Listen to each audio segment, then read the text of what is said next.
Buenos días, buenas tardes o buenas noches. Mi nombre es Javier Julio Panzoni. Voy a hablar sobre la guerra de Crimea y su producción en la realidad actual. La guerra de Crimea, que tuvo lugar entre los años 1855,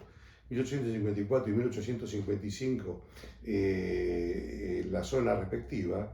se debió principalmente a un problema de tipo étnico y religioso entre la Turquía otomana y la Rusia del zar Nicolás I. El zar Nicolás I entendía que por ser una potencia cristiana ortodoxa, tenía el deber de proteger a las personas de su misma religión que estaban en el Imperio Otomano. Y asimismo pretendía extender sus dominios hacia los estrechos del Mar Negro, el estrecho del Bósforo y el estrecho de los Dardanelos, y expandirse por el Mediterráneo Oriental hacia Oriente Medio, donde se sentía protector del status quo de los santos lugares. Las diferencias religiosas que acabo de mencionar hacían que tanto el zar Mahmud II de la Turquía otomana como el emperador Nicolás I de Rusia subvirtieran a los países opuestos, o se subvirtieran entre sí sus realidades internas por medio de aquellos adictos a sus religiones o a su etnia. Así, el zar Nicolás I subvertía a los territorios de Turquía a través de las personas de etnia eslava o de religión cristiana ortodoxa que residían en Turquía e inclusive en Austria, y el sultán Mahmud II hacía lo propio con las personas de religión musulmana que residían en los territorios del zar de Rusia. Básicamente en la región de Crimea, donde estaban los tártaros musulmanes, y la región sobre todo del Cáucaso, en el sureste de Rusia. Estas divergencias se extendían inclusive a la manera de gobernar los denominados principados danubianos, llamados así por estar ubicados sobre el delta del Danubio, que eran el Principado de Moldavia y el Principado de Valaquia, donde Rusia y Turquía compartían una soberanía y discutían sobre el mejor modo de gobernarlos. Así fue que Rusia logró imponer una constitución a estos estados y a regirlos a través de un príncipe ruso, con lo cual en un primer momento prevaleció sobre la Turquía otomana. Gran Bretaña, al mismo tiempo, temía que el Imperio Otomano se derrumbara, toda vez que él mismo estaba transitando por un estado de equilibrio inestable que llevaba a que fuera llamado el hombre muerto. Si caía el Imperio Otomano, corría el riesgo Inglaterra de que el zar de Rusia se expandiera, como dije anteriormente, a través de la zona del Mar Negro hasta llegar a los estrechos, llegar al Mediterráneo Oriental y extenderse hacia Turquía, hacia la zona del medio y después a la zona de Oriente Medio, para tomar posesión de la zona de Jerusalén, donde pretendía controlar los santos lugares, que eran el Santo Sepulcro y la Iglesia de la Natividad.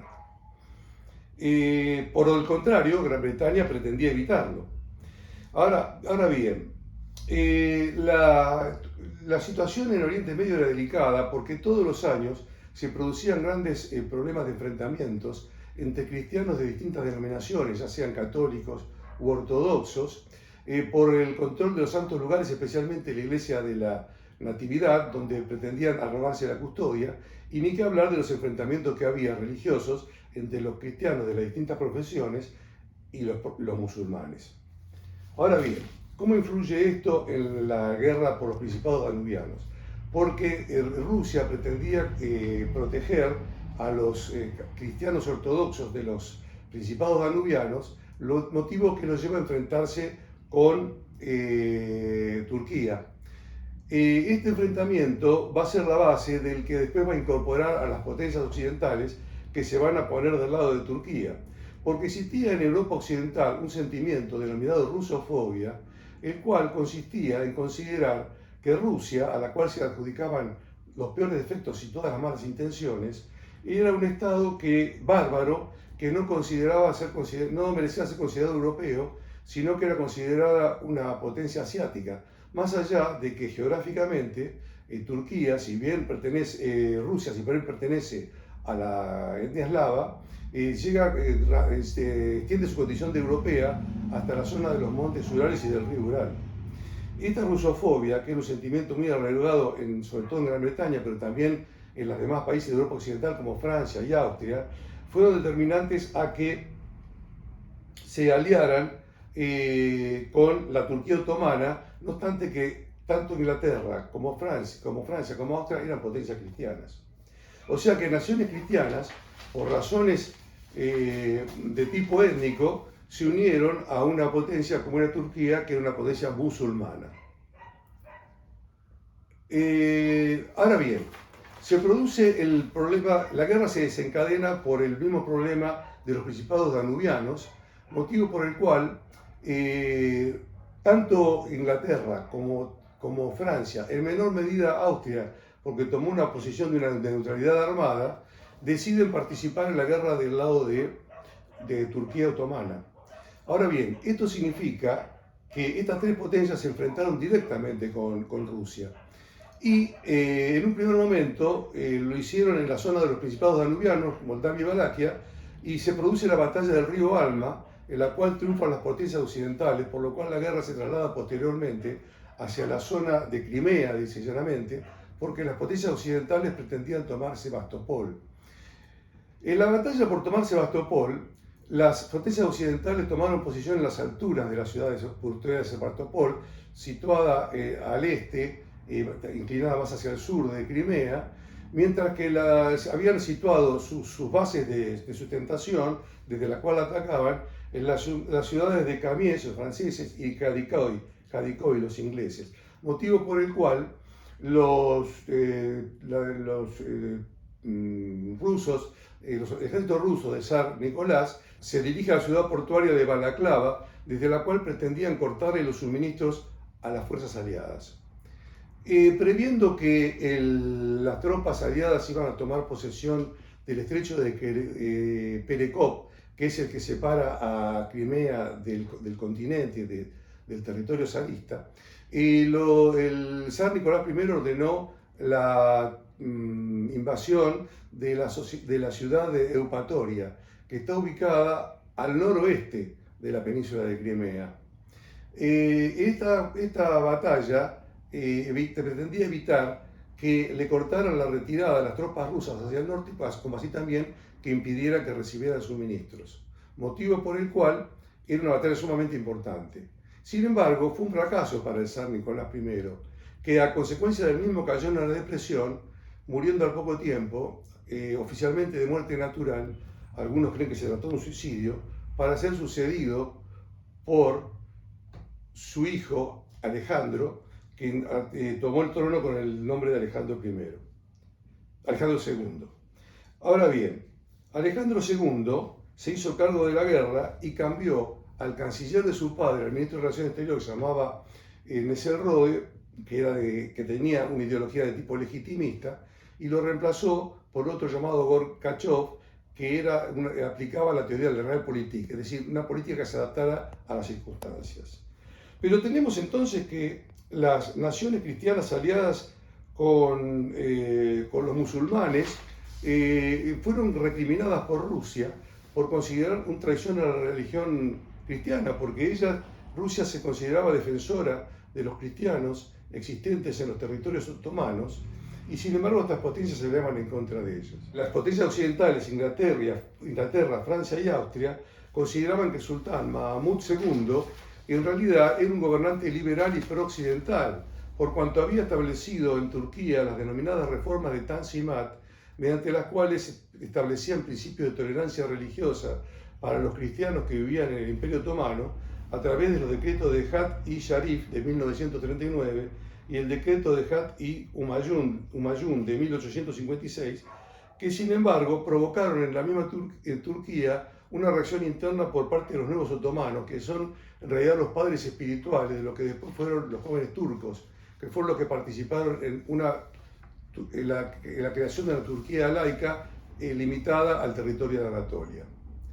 Pero en lo que en fondo estaba en juego, como dije desde el principio, una cuestión geopolítica, porque el gran temor era el avance de Rusia hacia el territorio de los estrechos del Mar Negro, que le hubieran dado salida al Mediterráneo y lo hubieran transformado en una potencia poderosa, sobre todo al avanzar sobre el Oriente Medio y los santos lugares.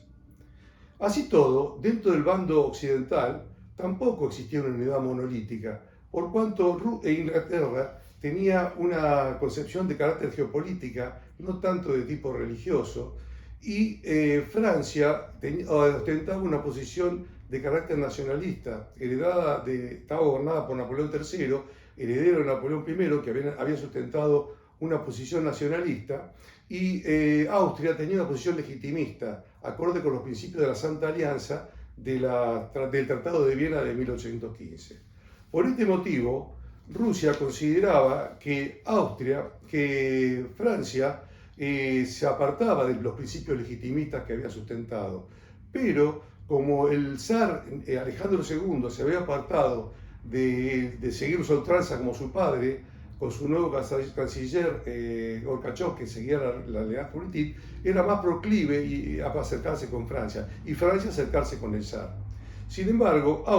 lo de Austria era considerado por Rusia como una doble traición, porque por un lado se aliaba a una potencia de tipo otomana, como era Turquía, el Imperio Turco, pero al mismo tiempo se aliaba con Francia, que era una potencia que seguía el principio nacionalista, que violaba el principio legitimista sostenido por Rusia y por Austria cuando vencieron a Napoleón junto con Inglaterra en la batalla de Waterloo el 18 de junio de 1815, y ahora resulta ser que Austria se aliaba al sucesor de Napoleón I, Napoleón III, que seguía principios nacionalistas y defendía contra la postura de Austria, con la cual después entró en guerra, la postura del conde de Cavour al norte de Italia, que determinaría finalmente lo que fue el resurgimiento italiano, es decir, la independencia del norte de Italia, que se uniría con los territorios papales, los estados pontificios, y con el sur de Italia, con el reino de Nápoles y las dos Sicilias, estableciendo la unidad italiana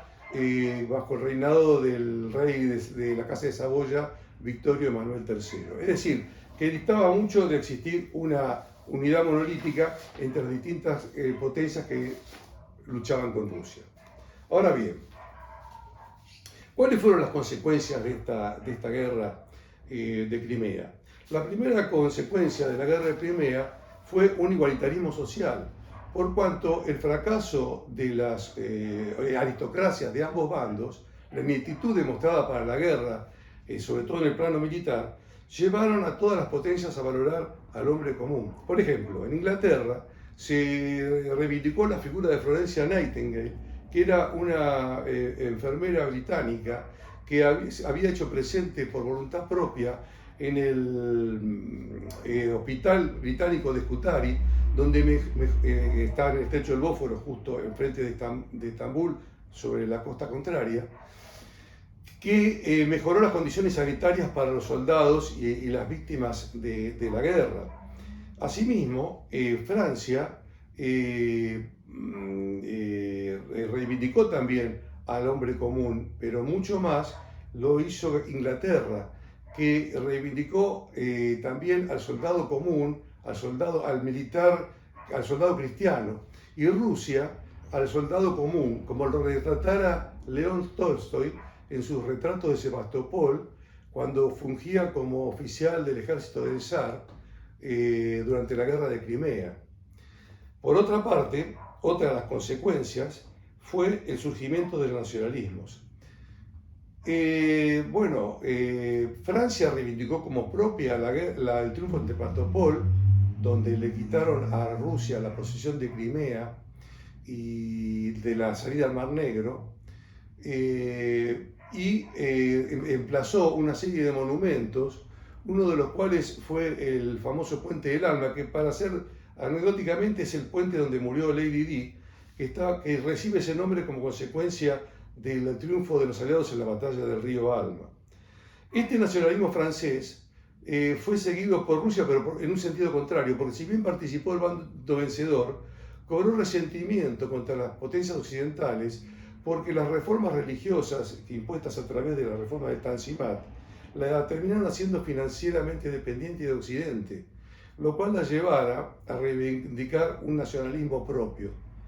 Y finalmente, Rusia reivindicó un nacionalismo propio, porque la pérdida de Turquía y de Crimea, teniendo en cuenta que Crimea tenía una concepción mística, porque era como el monte Athos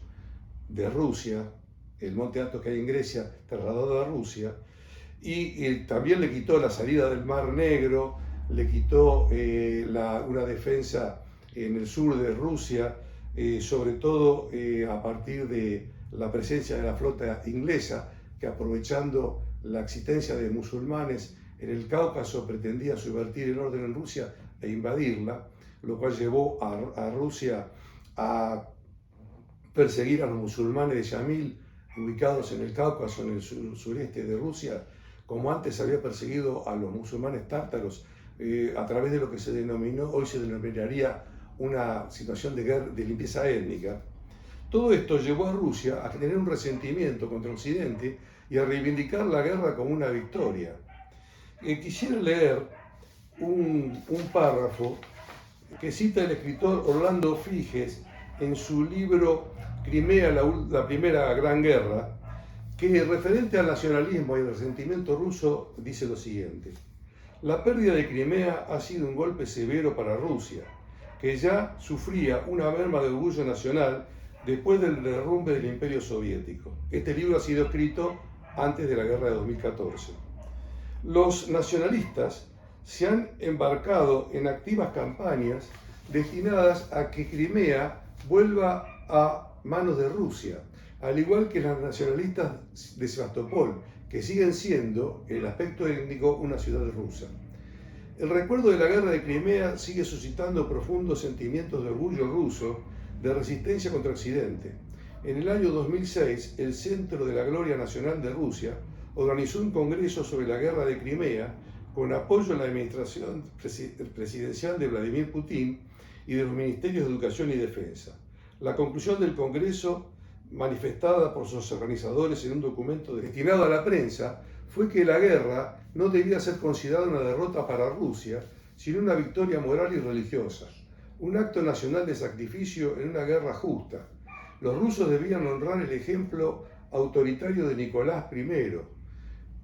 un zar supuestamente despreciado por los círculos intelectuales liberales al haberse opuesto a Occidente en defensa de los intereses del país.